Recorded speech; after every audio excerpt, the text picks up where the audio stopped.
baba sadhandora ratikuziva baba vezadza aiwa arakaita makorokoto ndazoita makuwa zvangu but that's fine. As long as if it was correct. Semadiro amaita baba vezadza saka tichato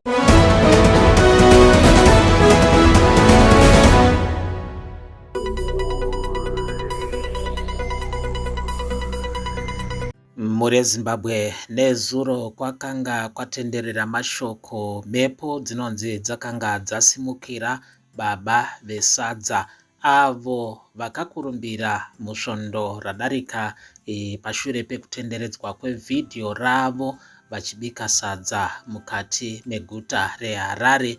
Izvo zvakazokonzera kuti vange vachiiswa pakona nevakuru vedhorobha reguta reHarare, asi kumbunyikidzwa kwavo hakuna kutambirwa zvakanaka neveruzhinji avo vakazobatana pamwe chete ndokuunganidza mari, iyo mari yavanonzi vakanga vachienda kundogashidzwa kuChinhoi kwa Ashbrega Chimombe, uyo ari kuchemawo mwana wake.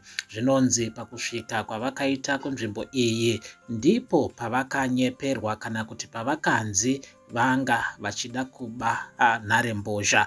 Tinoona baba ava vachiratidza kuti vaishungurudzwa nevanhu apo vaida kurohwa vachivapomera mhosva yekuba foni yemumwe munhu. Izvo zvakonzera kuti vange vachirariswa vari muusungwa kuChinhoi, asi panapa mashoko ari kutaridza kuti baba ava vasunungurwa. Hatina kunzwa kuti nyaya yacho yafamba sei, asi zviri kuratidza panapa Royal Mint naFagio Marowa ndivo vafambira nyaya dzacho, ndo vari vana baba ava. Zvisinei vaenderera mberi nekuenda kundobata maoko kumba kwaChimombe sezvo mwana wake ari kuradzikwa nhasi.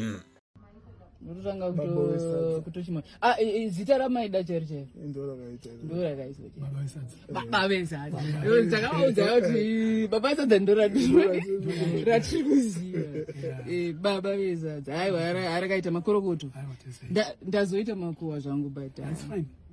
As long as if it was correct. Semadiro amaita baba vesadza saka tichatonogadzira zimabhana zvaizvo zvakaiti baba vesadza sadza ini originality inozoda kubhadharwa. Nongotaura kuti panenge pakazarisa vanhu vakatomirira sadza iri, vanhu vakatomirira